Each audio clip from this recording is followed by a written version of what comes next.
A video coming out of the UK this week highlights just how deep the cultural divide has become. A Pakistani Muslim man has gone viral after expressing outrage over a Pakistani model whose wrists and ankles were visible in a photo shoot. Yes, not nudity, not anything explicit, just her wrists and ankles. We'll dive into this story in today's video, but before we get started, don't forget to like this video and subscribe. Right now, only 12% of viewers are subscribed, so join the community and help us grow. Now, this reaction might seem extreme to most people, but it exposes a serious question about cultural compatibility and freedom in modern Britain. When someone living in a free democratic country still reacts with anger to something as harmless as a woman showing her skin, it tells us there are value systems here that simply don't align. Britain is supposed to be a place where people of all backgrounds can live freely, where women have the right to choose how they dress without fear of backlash.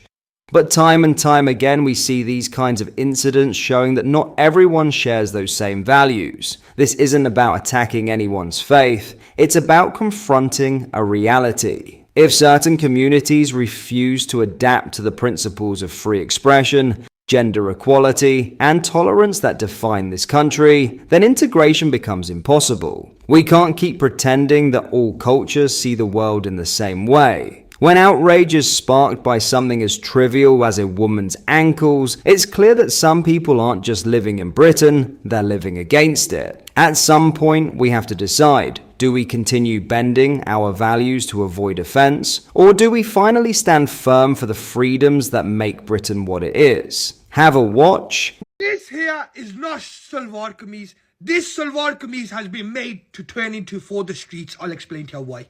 What the What is this? Sis, why the is your Salwar 3/4? 3/4 the Salwar, yeah? Boom, now you can see through the motherfucking arms. She's wearing a banana. Cotton all down here, you can see everything, bruv. Boom, now she ain't got no knockers. Otherwise, this Salwar Kameez would have looked even more. This is crazy, bro. I ain't even gonna lie. Why the sisters do? If you're gonna wear a Salwar Kameez, wear it with class. This ain't classy. This is trashy. I had to put it out there because sisters don't listen. So I had to cover the face because we ain't trying to do that. We ain't trying to, you get me? I got it Google still. But what I tried to do was get an average Salwar Kameez. So you have to understand, bro. Ankles are showing, arms are showing. Sis, you ain't got no biceps. Your arms showing. Man's acting like the vest is connected to their arms. God, these outfits, this ain't Salwar Kameez, this ain't culture, this is taking the piss. This is the culture going into English fight. Oh, they kapre latte, you get me, you can see everything. Or, you know, even when the necks come a bit down, it's fuckery, sis. Have the sisters made Salwar Kameez for the streets? They should ask this question, they should ask this question. How have sisters made Salwar Kameez for the street? What this story really shows is that Britain faces a choice. We can keep tiptoeing around those who reject our way of life, or we can stand confidently for the values that define us: freedom, equality, and respect for personal choice. No one should feel threatened or condemned for something as harmless as showing their wrists or ankles. That's not intolerance, that's common sense. If people choose to live here, they should also choose to respect the freedoms this country stands for.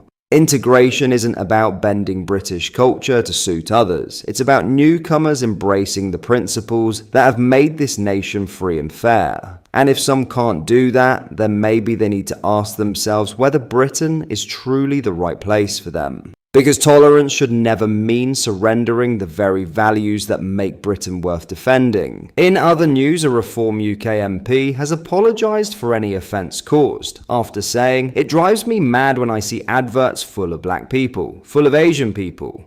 Sarah Pochin said her comments were phrased poorly, but insisted that many adverts are unrepresentative of British society. The Member of Parliament for Runcorn and Helsby was responding to a viewer on Talk TV who complained about the demographics of advertising. Ms. Pochin said the viewer was absolutely right and, "It drives me mad when I see adverts full of black people, full of Asian people." She continued, It doesn't reflect our society, and I feel that your average white person, average white family, is not represented anymore. Ms. Polchin blamed the situation on the woke liberati in the arty-farty world.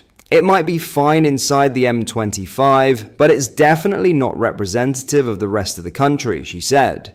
Her comments were met with outrage from Labour and Liberal Democrats. Labour Party chairwoman Anna Turley said, "It's astonishing that a senior Reform MP is spending her time counting the numbers of people with a different skin colour to her on TV adverts. Defining British people by the colour of their skin is completely unacceptable and shows once again that Reform are more interested in dividing our country than uniting it.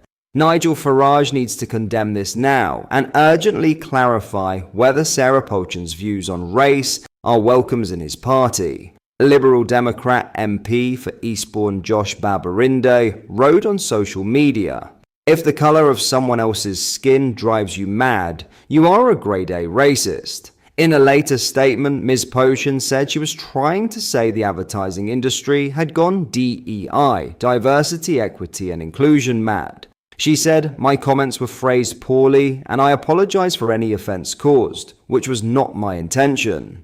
The point I was trying to make is that the British advertising agency world have gone DEI mad, and many adverts are now unrepresentative of British society as a whole. I will endeavour to ensure my language is more accurate going forward." So Lucy Powell's victory has sparked fresh turmoil inside Labour, political correspondent Olivia Utley warning it is very bad news for Sir Keir Starmer. Speaking recently, Olivia said Powell's win over Bridget Phillipson, who was seen as number 10's preferred candidate, will cause major tension within the party. Lucy Powell was leader of the House of Commons until 8 weeks ago and was viewed as the anti-government candidate, Olivia explained. This shows Labour members are voting with their feet and expressing discontent with Keir Starmer himself. Ms. Powell's close ties with Manchester Mayor Andy Burnham, a long-time critic of Sir Keir, are also raising eyebrows. In her acceptance speech, Ms. Powell appeared to take thinly veiled digs at the Prime Minister, saying the party had allowed Nigel Farage to take control of the political mic, and insisting that debating, listening and hearing is our strength. Olivia said such remarks will not go unnoticed by Sir Keir's team. She's pitching herself as a bridge between the members and the leadership, but that could quickly become awkward if she sounds even slightly critical of the government. She could become a rallying point for Labour rebels. The GB News correspondent also noted that number 10 appeared keen to downplay the announcement, with reporters barred from asking questions and the Prime Minister giving only brief remarks. All in all, Olivia said, it's bad news for the PM. She's in cahoots with Andy Burnham, who's been openly critical of Starmer, Olivia added. He set up a think tank called Mainstream, which many view as a platform to attack Mr. Starmer from within Labour. The two of them together could become a real problem for number 10. The Manchester Central MP was sacked from the cabinet in September. Ms. Powell secured 87,407 votes, almost 14,000 more than Ms. Phillipson, on a turnout of just 16.6%. In her victory speech, Ms. Powell said Labour must be bolder and promised to be a champion for our Labour values, adding that the party must change how we are doing things to turn things around. She told supporters she would use her new role to bring voices from across the movement to the heart of our party, insisting she wanted to help Keir and our government to succeed. Ms. Powell said, I'll be a champion for our Labour values and boldness in everything we do, and I know that you, Keir, as our leader, want that, and I will be your ally in that fight. Mrs. Powell's victory comes at a turbulent time for the government, which has faced scrutiny over the grooming gangs inquiry and the mistaken release of a migrant sex offender from prison. Labour also suffered a major blow in a Senedd by-election in Caerphilly, losing a seat it had held for more than a century. What are your thoughts on what we discussed in today's video? Let me know down in the comment section below.